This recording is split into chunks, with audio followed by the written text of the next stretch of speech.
All right, you primitive screwheads, listen up. Well, I got a burr under my saddle. We talk, you listen. Somebody that's going to take an innocent life is not mentally insane? You know them. Time to nut up or shut up. You love to hate them. It's the Denton and Sasquatch Show. Can I bring my AR-15 next time? Sure. Yes. This place is half talk show, half weird daycare. I love it. You can't handle the truth. Hello and welcome once again to the Denton and Sasquatch Show, coming to you from Alabama and California. My name is Sasquatch. I'm the one that lives in California. And Denton, he's over there in Alabama. How's it going, my friend? I'm very well, thank you very much. And if you notice, we're doing this on Wednesday because I remembered that today is Wednesday, unlike last week when I got my days crossed. Well, it's just the senility. Well, I wasn't looking for a pat on the back, but you don't have to go for the throat. That's what us Scotches do. The wrinkly, saggy throat. Yes, of course. Because I'm senile and old. Oh, yeah, of course you are. I wanted to take the very beginning here of the show just to throw out a couple shout-outs here, because we got a few followers on our YouTube page, believe it or not, and quite a few of them make some comments from time to time. And I just want to recognize those people. We got Phoenix Michaels, Gramps Oyer, Brandon's Outdoor Channel, Backpack Hack, Roy Zimmerman, and Annie Prepper. So thank you for following us. Thank you for listening, and keep the comments a-coming. Bravo. Oh, and I mean, there's a pause there, so I figured I was supposed to say something. And okay, that fantastic. Well, bravo works perfectly. And hey, just for the record, Roy Zimmerman, his last comment to me was bitching me out over something I said. So it's not like we keep the bad comments out. We let everything in. So good, bad, indifferent, whatever. Send us a comment. I'm curious. What did you say? I don't remember what it was, but he was bitching me out about something. Oh, was it the one where you gave that judge, California judge, the wrong first name? No, that was Brandon's Outdoor Channel. He complained about that. Okay. But well, I wouldn't say it's a complaint. He's just straightening your ass out. Well, correcting, whatever. But you try doing this for an hour, Brandon. Oh, wait, I think he does because it's Brandon's Outdoor Channel. But anyway. Plus, if you don't want to be like out in the public and be on YouTube, you can always email us, dentonandsasshow@gmail.com. You got an idea for a show, a topic, you just want to complain, you want to tell us we're wonderful, whatever, just send us an email. Or if you want to go where we hang out mostly, which is not even our site, is prepperformance.net. Yes, we're moderators. We get paid heavily to be moderators there. But we're usually there. At least we got a key to the liquor cabinet. That's true, in the moderator's break room. Well, should we start this little dog and pony show? Well, you start away, sir. All right. This one's kind of interesting. Let's see. By the way of a coordinated effort from radio telescopes around the world, scientists have managed to photograph Maxine Waters for the first time ever. The historic achievement was announced by NASA on Wednesday in a statement that included the landmark image and details of how it was captured. According to the space agency, the photo came courtesy of a project known as Event Horizon Telescope, which is an array of telescopes located at different sites spread across the globe. This is an amazing accomplishment by the EHT team, marveled a NASA official who explained that originally scientists speculated that it would require an extremely large telescope in order to capture an image of Maxine Waters. However, by getting radio telescopes around the world to work in concert like one instrument, the EHT team achieved this decades ahead of time. Specifically, they explained, the 8 telescopes participating in the project observed the object at the same time as if they were one telescope the size of the entire planet. So now we finally have a picture of Maxine Waters. For those of y'all who haven't run into this article, and I did, thankfully, they took a picture of a big black hole. Oh, is that what it was? Yeah. I thought they were talking about Maxine Waters. Well, I apologize to the black hole. But that was very impressive. I mean, really, hats off to those astronomers. Yeah, pretty cool. I've been the last 6 months or so, I've been reading about black holes and people saying that, yes, there are black holes, and other people say, no, there's not black holes. This is all a fallacy. Well, now we have photographic evidence of of big black holes. There, you got me doing it too. My plan is working. All right. Apparently. Tag, you're it.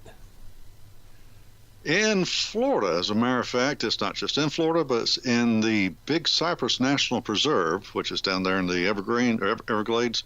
Researchers at Big Cypress National Preserve shared a photo of a record-breaking 17-foot python that weighed 140 pounds and contained 73 developing eggs. Now, for those of you who don't know about it, these pythons are invasive species. It's not organic to Florida. People, they buy these cute little cuddly, if you want to call them cuddly, cute little snakes. Oh, look at my python, then it's big enough to where it can wrap around their necks or kill their babies. And they say, well, I've got to get rid of this. But, of course, they're not going to kill it. So they release it into the wild, or they flush it down the toilet or whatever. And the next thing you know, be careful when you're hiking in the Big Cypress National Preserve. The researchers said in a post on the preserve's Facebook page, the Burmese python, an invasive species in the Everglades, was the largest ever found in the 729,000 acre Big Cypress. Now what they do is they tag the male pythons and release them back because they know how guys are. They're going to track down the women folk. So they follow them, huh? Right. They follow the guys to the gals, and then they catch the gals, which is the ones you want to catch because they're the ones carrying the eggs. Well, that was a good catch on the wildlife department too. If they caught that one, because that was 73 more they just took out of the ecosystem. Yeah, that's pretty good. So that's incredible that these people are doing this thing, but it's because we people are idiots. Well, you know what, too? I was watching, I can't remember what show it was, but they were talking about this exact thing, invasive species. And it's not just the people that got them as a pet and took them out and released them. There are people that are actually breeding them there to sell them illegally. And when the tornadoes come through there, or not tornado, what's a hurricane? Hurricanes come through there, some of those places just got wiped out, and all those animals just got sucked up and dispersed across Florida. So... Yeah, so they're spit out everywhere. They're all over the place. So I could find them in South Alabama. I guess it's possible. I don't know if it gets too cold there for you guys or not, or for them. Yeah, well, it doesn't get too cold for me, but it may get too. Well, we got snakes here. Yeah, but I mean, certain snakes can only handle certain temperatures. Oh, well, if that would be the case, I hope it is the case. I don't want them here. Agreed. I'm getting old, as you pointed out, and I may not be able to outrun or out-hobble a python wanting to eat me. Okay, tag. Well, you before we move on, I don't think the snake would like the way you taste. Well, that gives me hope and comfort. You're just too salty. Okay. All right. Tag. Let's see. Oh, this is a good one. All right, I'm gonna give you the scenario sorta and let you think, and let you figure it out on your own. This happened. Well, this is credit of the Washington County Sheriff's Office.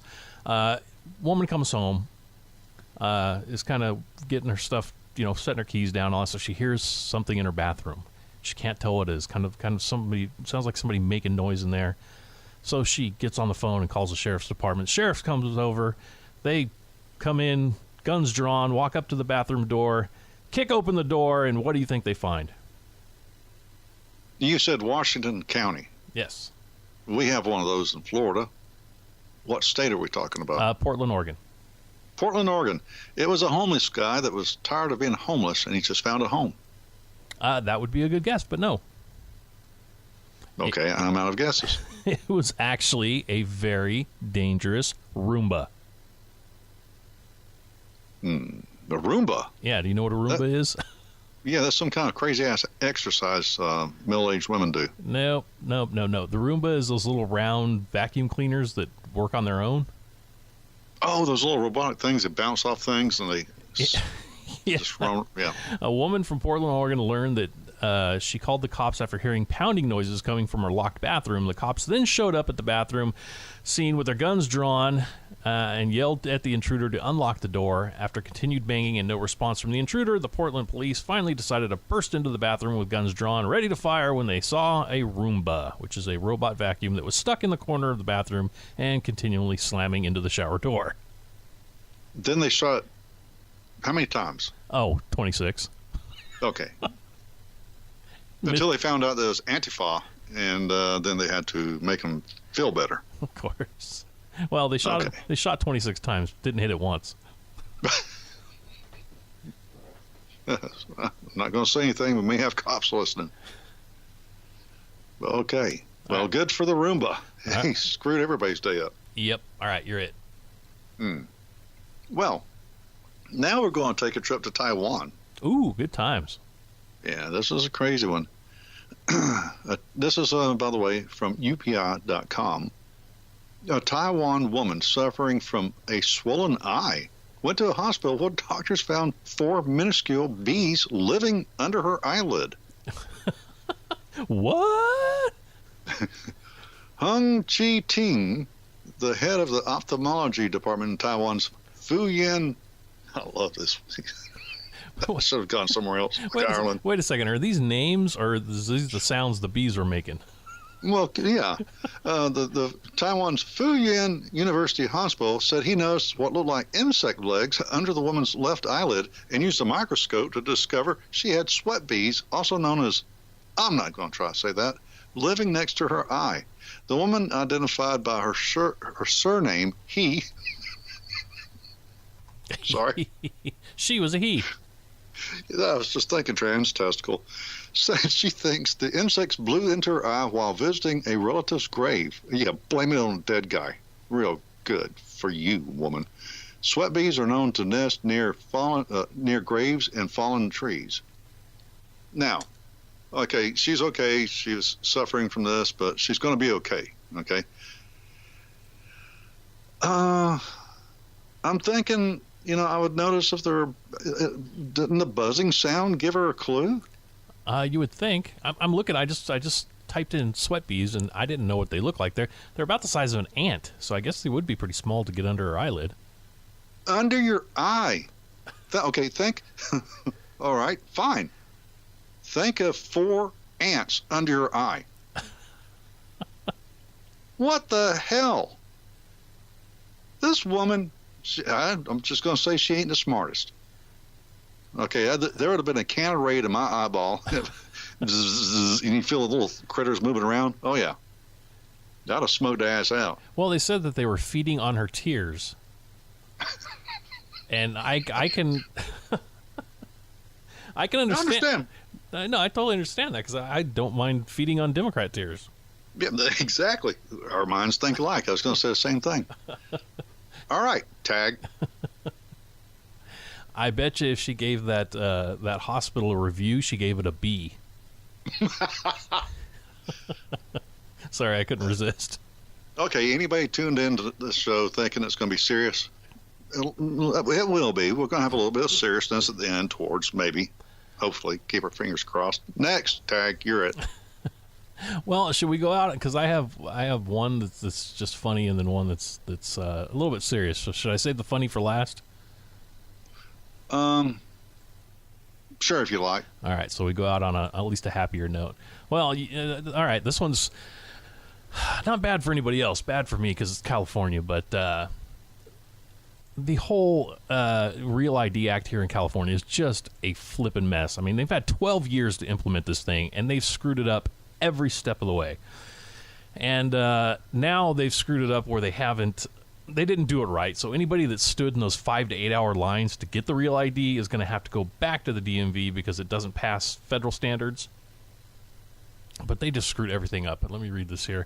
California's DMV is full of problems, long lines, sleeping employees, and failed motor voter system. The motor voter system, which rolled out in 2018, was a program designed to efficiently register millions of new voters at the Department of Motor Vehicles. Let me rephrase that. Let me read it again. Was a program designed to efficiently register millions of new Democrat voters at the Department of Vehicles. Much better. Yeah. However, problems with the program started before it even began. 6 days before the scheduled launch last April, state computer security officials noticed the department's computer network was trying to connect to internet servers in Croatia. The LA Times obtained an email written by a California Department of Technology official that stated the malfunction was pretty typical of a compromised device phoning home. My Latin is a bit rusty, but I think Croatia translates to hacker heaven, the official wrote in the email. After word of the fiasco got out, voters were understandably concerned about their information being leaked. The email described the incident as the DMV system attempting communications with foreign nations, but a department spokesperson later insisted the voter information wasn't at risk. Yeah, because we believe that. The new system was plagued with issues: frozen or blank DMV computer screens, private information remaining on touchscreen devices between appointments, selections sometimes flipping from what customers had chosen. And here's the big one right here. Non-citizens were even added to voter rolls while other DMV customers didn't know they had been registered at all. Non-citizens, that is illegal aliens. So when people tell you, oh no, illegals, they can't vote, it's a lie. If we want to avoid an international incident and major security and launch failures on the scale of recent news stories about Facebook, IRS, or Office of Personal Management, we need state executives to understand the serious nature of the current high-pressure rush to launch, a senior programmer wrote in another email the day before the motor voter system went live. So basically, that guy was saying, look, if you want to do this right, give us the time to do it. Don't rush us through it. But, of course, they wanted to rush through it because they don't care if illegals vote, and this is what we got. Well, that's California news for you right there. Bill, one of our listeners, Bill, I know you love that one. Well, all of you that don't live in California, when you lay your head on the bed tonight and you do your prayers, do a little prayer and say, thank you, I don't live in California.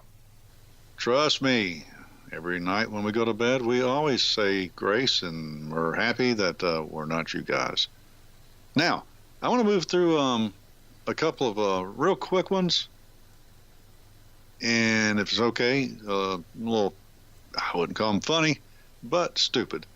And then I want to touch on a serious note real quick, and then I'll give it back to you. What say? All right, that works. Okay, here we go. You remember Deborah Messing? Yeah, she was the girl on that Will and Grace show. Right. Another washed up, who cares about her actress that I didn't even know. I had to Google to find out who she was. She feels like she needs to be heard as well. This is from Breitbart. Actress Deborah Messing exploded on the U.S. Army directing funds to the construction of a southern border wall Tuesday, calling the report disgusting. This is disgusting and irresponsible, she said on social media post, responding to an article from Tusk and Purpose titled, "The Army just awarded $976 million in contracts for border wall construction." According to the Task and Purpose piece, the money for the border wall, $976 million per Tuesday's announcement, comes from the Defense Department's counter-narcotics funds, which, to me, that fits perfectly. Yeah. That is counter-narcotics. Yep. A large part of which is made up of money that the Army did not spend for personnel costs because it failed to meet its recruiting goals, defense officials said. Messing, like many Hollywood elitists, are staunchly opposed to efforts to control illegal immigration. And she had that little hashtag thingy that I've never caught on to. Uh-huh. It's hashtag solidarity selfie. I joined the virtual march in solidarity with Muslims and immigrants. Well, you know, that's something I was thinking about. They're changing the wording these days. Now, instead of it was illegal aliens, then it became illegal immigrants. Now they're calling them migrants. And they're just trying to change the wording, soften it a little bit so they can reel people in that aren't really too sure about what's going on. But I tell you what, this goes out to Deborah Messing because I'm sure she listens to our show. But if anybody out there knows her, you tell her I said this. She can change my mind if she takes in 20 migrants, which are illegal aliens, into her home and lets them live with her for a year. Oh, no, not just any illegal immigrants or migrants. Illegal Muslim migrants. Well, all right, 20 of them. Let's say half and half. Half Muslim, half Hispanic. Yeah, they'll have a lot of fun with her. And a couple of them should be MS-13 members. Yeah. They'll And, pass around like a daggum party dress. Yeah, and once she pays for their school, their food, their transportation, their health care, all that stuff, and she does that for a year, and she's still cool with it, then I'll change my mind. Now on to the next one. Another idiot, washed up retard. Oh, I mean moron. Never mind. Left-wing, go figure, left-wing pop star Cher, whose last album came out in, nobody can remember, compared President Trump's administration to the Third Reich Tuesday and warned that Trump might usher in taco night. No, I'm sorry, wait, the end of the world. Oh, wow. Let's go to the total extreme. He's the Third Reich, and it's going to be the end of the world.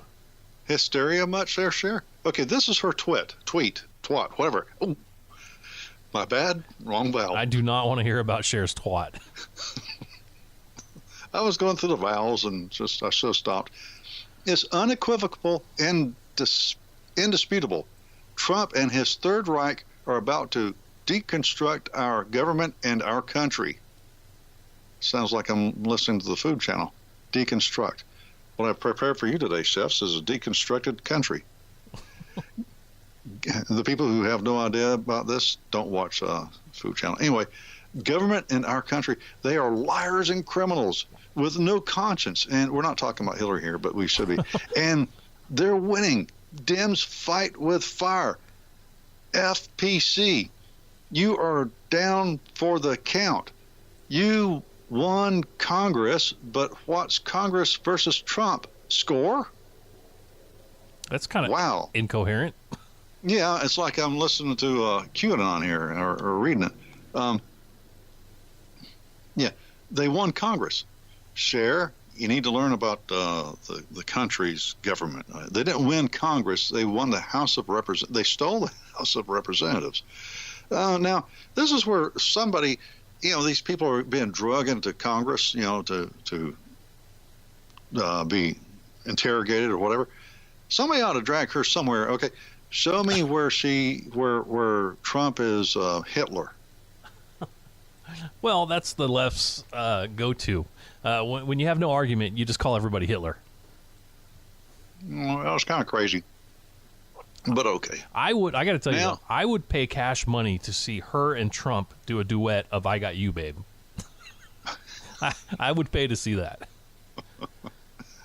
Okay, I'm gonna go to the serious thing real quick, and if a couple of our people from prepperformance.net are listening to this, they're not going to like it because we had a discussion last week about the concept of regulating or do anything with these corporations, because then we're meddling in corporate affairs. Well, okay. Ted Cruz, in case you didn't know, he's a Republican of Texas, proposed 3 solutions to Silicon Valley's censorship practices: regulation, antitrust, and policing big tech's fraud during a Senate Judiciary Committee hearing. His 3 solutions include amending the Section 230 of the Communications Decency Act. Number 2, antitrust measures to address big tech's dominant status on the internet. And number 3, addressing potential fraud, cases of fraud and deception. Sounds good to me. Now here's the thing. Now, I don't know if I listen to, from time to time, I listen to this Canadian woman named Faith Goldie, and she was with Rebel Media or something like that, and then they kicked her off because of some crap. But anyway, she still did her own podcasts and YouTubes, and she's a very polite woman, but she's just against immigration destroying cultures, and she's against a lot of things, and that's the thing. She was against everything that's globalist. And so Facebook had to kick her off last week. And that's another example of them doing that. But do they ever kick off Antifa? Well, of course not. Of course not. We talked about this last week. I mean, there's still ISIS pages up on Twitter. Yes. So, and this is the thing. Ted Cruz says, if big tech wants to be partisan in political speakers, it has the right, but it has no entitlement to a special immunity from the liability under Section 230 that the New York Times doesn't enjoy that the Washington Post doesn't enjoy, that nobody else enjoys except for big tech. Okay, I agree with Google that. has approximately 90% of web search traffic, whereas a digital advertising, Google and Facebook amount to nearly 2/3 of American digital ad spending, with Amazon a distant third and under 9%. These people, well, it's right here. He said, the second potential avenue for big tech antitrust laws. Applying the antitrust laws is complicated by any standard measure, of course, but the big tech companies are larger and more powerful than Standard Oil was when it was broken up. Okay, so we have these huge corporations that are controlling everything as far as speech, communication, information, and they are no longer being unbiased, sitting back saying, these are our platforms, use our platforms, and we'll make money off of you, and maybe you can make some money too, to we are the platforms, and we're going to decide who makes money and who can communicate. That would be like AT&T or Verizon or whoever saying, okay, we allow you to talk on our platforms, or you pay us to talk, but we'll tell you what you can say.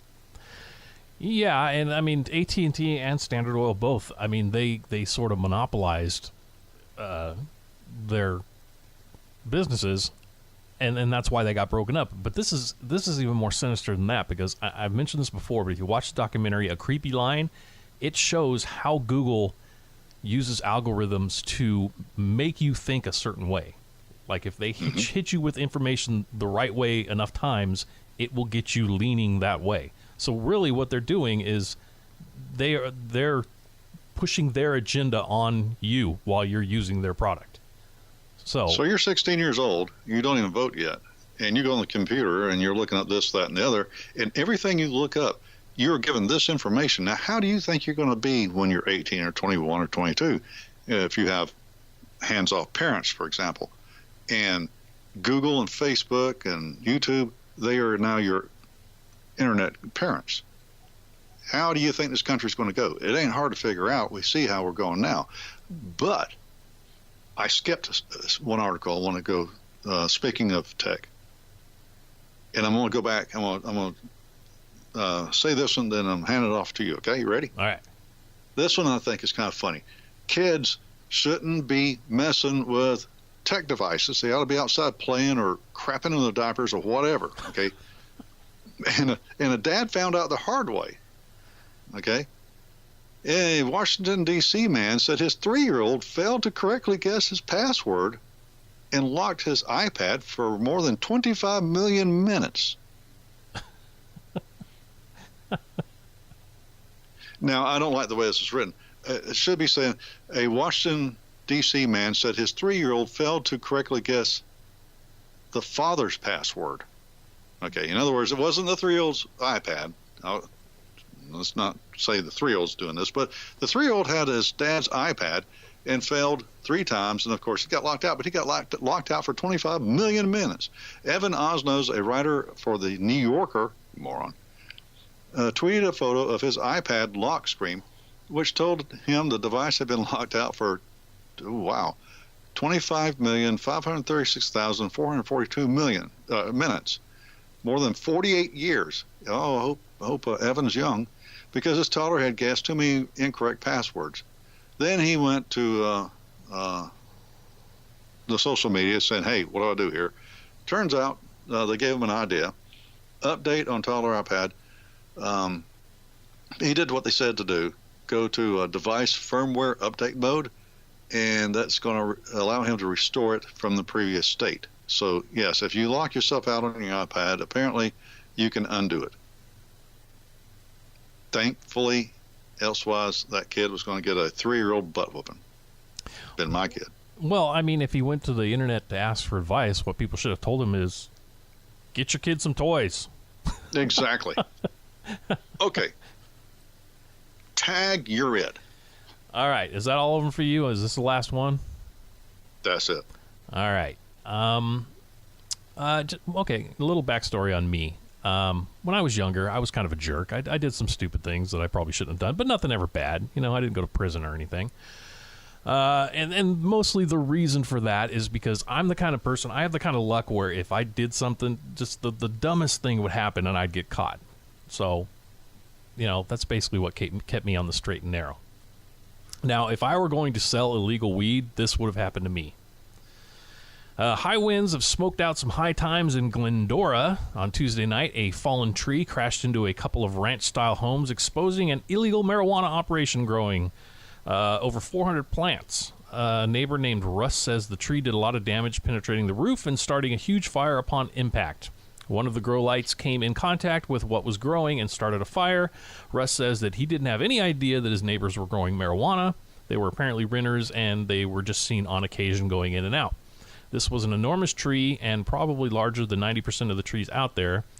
So this tree fell on top of the house and exposed this illegal pot growing scheme these people had, and that's why I didn't do it, because this is something that would happen to me. And the product caught on fire. Yep. And the neighborhood rejoiced. They all got the munchies. They all went to Taco Bell.